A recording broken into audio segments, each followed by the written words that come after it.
മാന്യപ്രേക്ഷകർക്ക് എൻ്റെ പ്രണാമം. അടുത്ത കാലത്ത് ഒരു പ്രഗത്ഭനായ IAS ക്രിസ്തുമതത്തിൽ ജനിച്ചു വളർന്ന് ചീഫ് സെക്രട്ടറിയുടെ പദവിയിലെത്തിയ ആ വ്യക്തിയുടെ പ്രഭാഷണം കേൾക്കാൻ യോഗമുണ്ടായി. ഹിന്ദു ധർമ്മത്തെക്കുറിച്ച് ധാരാളം അറിയാവുന്ന വ്യക്തിയും ക്രിസ്തു ഗീത തുടങ്ങിയ പലതും എഴുതിയ വ്യക്തിയുമായ അദ്ദേഹം വലിയ ഹൈന്ദവ സമ്മേളനത്തിൽ കുറേ അധികം കാര്യങ്ങൾ പറയുകയുണ്ടായി. നിർഭാഗ്യവശാൽ ആയിരക്കണക്കിന് പ്രേക്ഷകർ ശ്രോതാക്കളുള്ള ആ സദസ്സിലുള്ളവർ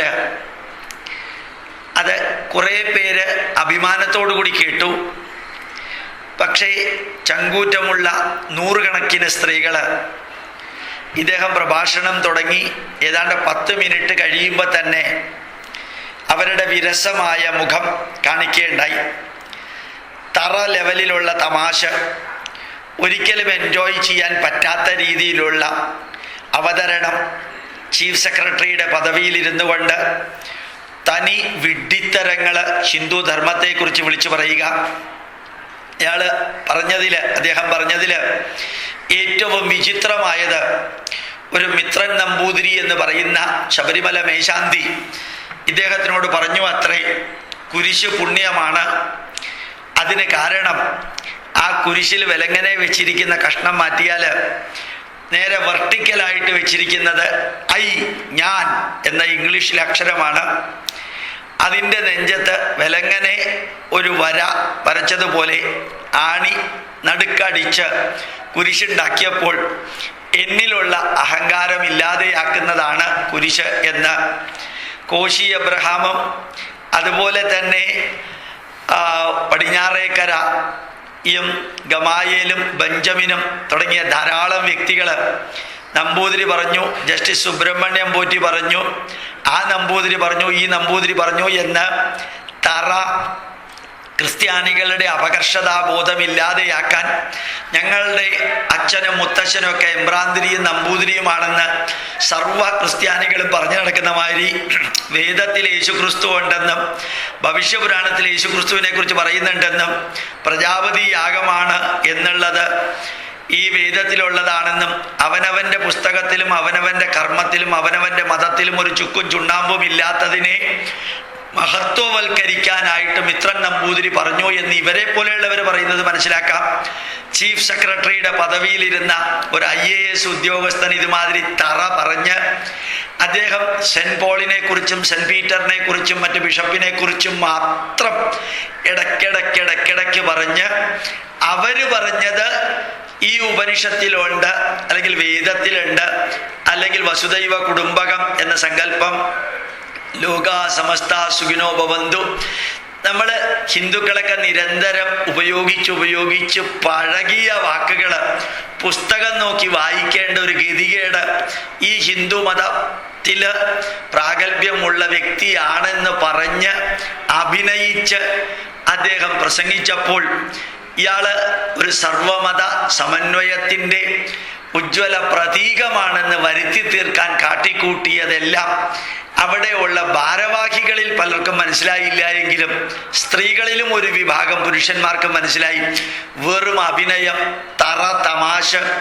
എന്നിട്ട് ഹിന്ദു ധർമ്മത്തിൻ്റെ മഹത്വമോ ശ്രീനാരായണ ഗുരുദേവൻ്റെ സന്ദേശമോ പറയുന്നതിന് പകരം ഇടയ്ക്കിടയ്ക്ക് ഓരോ മിനിറ്റും 2 മിനിറ്റും കൂടുമ്പോൾ ബൈബിളിലെ വരികളും അതുപോലെ തന്നെ പല ബിഷപ്പുമാരും, നമ്മൾ കേൾക്കാത്ത ബിഷപ്പുമാർ, അവരുടെ വരികളും, ഫ്രാൻസിസ് അസീസി അയാൾ എങ്ങനെയാണ് മൃഗങ്ങളോട് പെരുമാറിയത് അതുപോലെയാണ് വേദത്തിലും നാരായണ ഗുരുദേവ ദർശനങ്ങളിലും മൃഗങ്ങളോട് പെരുമാറണമെന്ന് പറഞ്ഞിരിക്കുന്നത്. അല്ലെങ്കിൽ നാരായണ ഗുരുദേവനും വേദങ്ങളും പറഞ്ഞിരിക്കുന്ന മാതിരി അയാൾ പറഞ്ഞു എന്നല്ല, അയാൾ പറഞ്ഞിരിക്കുന്ന മാതിരിയാണ് ഇവിടെ പ്രവർത്തിക്കുന്നതെന്നും ഏതാണ്ട് കൊടിമരത്തിൻ്റെ മുകളിൽ കുരിശു വെച്ച് കൊടിമരത്തെ ക്രൈസ്തവവൽക്കരിച്ച പോലെ, വിളക്കിൻ്റെ മുകളിൽ കുരിശു വെച്ച് വിളക്കിനെ ക്രൈസ്തവവൽക്കരിച്ചതുപോലെ കരിങ്കൽ വിളക്കിൽ നമ്മുടെ ട്രഡീഷണൽ ആയിട്ടുള്ള കരിങ്കൽ വിളക്കിൻ്റെ മുകളിൽ കുരിശു വെച്ച് കല്ലുവിളക്കിനെ ക്രൈസ്തവൽക്കരിച്ചതുപോലെ ഈ കർദിനാൾമാരും ബിഷപ്പുമാരും കാവി ലോഹയിട്ട് കാവിയെ ക്രൈസ്തവൽക്കരിച്ചതുപോലെ പള്ളികൾ അമ്പലത്തിൻ്റെ രൂപത്തിൽ ഉണ്ടാക്കി പള്ളിയെ ഭാരതവൽക്കരിക്കുന്നതിന് പകരം ഭാരതീയ ക്ഷേത്ര സങ്കല്പത്തെ ക്രൈസ്തവവൽക്കരിക്കുന്ന മാതിരി ക്രിസ്തുവിൻ്റെ സഹസ്രനാമം ഉണ്ടാക്കി വിഷ്ണു സഹസ്രനാമത്തെ ക്രൈസ്തവവൽക്കരിക്കുന്ന പോലെ ഈ ബൈബിളിനെ വേദപുസ്തകം എന്നൊരു 100 പ്രാവശ്യം ഈ IAS-കാരൻ പറഞ്ഞു. വേദം എന്ത്, ബൈബിൾ എന്ത് എന്ന് തിരിച്ചറിയാനുള്ള അല്പബോധം പോലും ഇല്ലാതെ നിരന്തരം വേദപുസ്തകം വേദപുസ്തകം എന്ന് പറഞ്ഞ് അവിടെ കൂടി ആയിരക്കണക്കിന് ഹിന്ദുക്കളുടെ മനസ്സിൽ യഥാർത്ഥ വേദം നമ്മുടെ ഋഗ്വേദമോ യജുർവേദമോ സാമവേദമോ അല്ല, മറിച്ച് പ്രാകൃതരായ ഇസ്രായേലി ജനതയ്ക്ക് വേണ്ടി എഴുതിയ കെട്ടുകഥയിൽ ഉൽപ്പത്തിയിൽ ആരംഭിക്കുന്ന ദൈവം ആദത്തെ ഉണ്ടാക്കി അവരുടെ നട്ടെല്ലുകൊണ്ട് അവയെ ഉണ്ടാക്കി, എന്നിട്ട് സാത്താൻ ജ്ഞാനക്കനി തിന്നരുതെന്ന് പറഞ്ഞു. ഇവർ ജ്ഞാനക്കനി തിന്ന ആദി പാപത്തിൻ്റെ പ്രായശ്ചിത്തമായിട്ട് മാനവരാശി ചെയ്ത പ്രായശ്ചിത്തമായിട്ട് ഒരു പാവപ്പെട്ട വ്യക്തിയെ കുരിശിലേറ്റി ആ കുരിശിനെ കഴുത്തിലിട്ടുകൊണ്ട് നടക്കുന്നത് മുഴുവനും ന്യായീകരിച്ച് ആ കെട്ടുകഥ ഉള്ള പുസ്തകമാണ് വേദമെന്ന് വരുത്തി തീർക്കാൻ പള്ളിയിലെ കപ്പ്യാരായിരുന്ന ഈ IAS-കാരനായിരുന്ന ഈ ചീഫ് സെക്രട്ടറിയെ അറിയാതെ ഹിന്ദുക്കൾ വിളിക്കുമ്പോൾ ഓർമ്മിക്കുക, ഹിന്ദുവിൻ്റെ ചെലവില്, ഹിന്ദുക്കളുടെ സദസ്സിൻ്റെ ചെലവില് ഇദ്ദേഹം സുവിശേഷ പ്രസംഗം നടത്തുകയാണ്. ആ സദസ്സിൽ പറഞ്ഞ കുറേ കാര്യങ്ങൾ അതെല്ലാം ACV-യിലൂടെ ഡയറക്റ്റ് ടെലികാസ്റ്റ് നടത്തിയിട്ടുണ്ടെന്ന് തോന്നുന്നു. അത് കേട്ടാൽ അല്പം ഹൈന്ദവ അഭിമാനമുള്ള വ്യക്തിക്ക് മേലിൽ ഇദ്ദേഹത്തിനെ സദസ്സിലേക്ക് വിളിക്കരുതെന്ന് തോന്നും.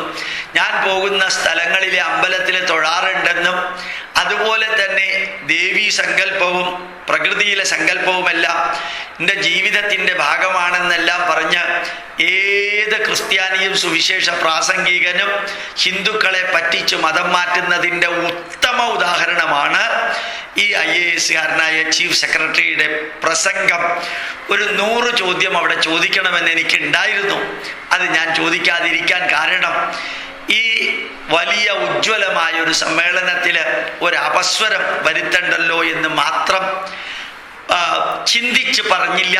എങ്കിലും ഒരു 5-6 പോയിന്റുകൾ തികച്ചും വികൃതമായ രീതിയിൽ ഇവിടെ അവതരിപ്പിച്ച ആ വ്യക്തിയുടെ വീക്ഷണത്തോട് വിയോജിക്കുന്നു എന്നും നിങ്ങളത് വ്യക്തമായിട്ട് പഠിക്കണമെന്നും ശരിയേത് തെറ്റേത് എന്നറിയണമെന്നും ഏറ്റവും താഴെക്കിടയിലുള്ള ക്രിസ്ത്യാനി മുതൽക്ക് ചീഫ് സെക്രട്ടറിയുടെ ലെവൽ വരെയുള്ള ക്രിസ്ത്യാനികൾ എങ്ങനെയാണ് ഹിന്ദുക്കളെ പറ്റിച്ച് മതം മാറ്റുന്നത് എന്നുള്ളതിന് ഉത്തമ ഉദാഹരണമാണ് ഹിന്ദുവിൻ്റെ സദസ്സിൽ ചങ്കൂറ്റത്തോടുകൂടി അവരുടെ സുവിശേഷം വിളമ്പിയതെന്ന് ഓർമ്മിക്കണമെന്ന് പറഞ്ഞപ്പോൾ സദസ്സ് എഴുന്നേറ്റ് നിന്ന് കൈയടിച്ചു.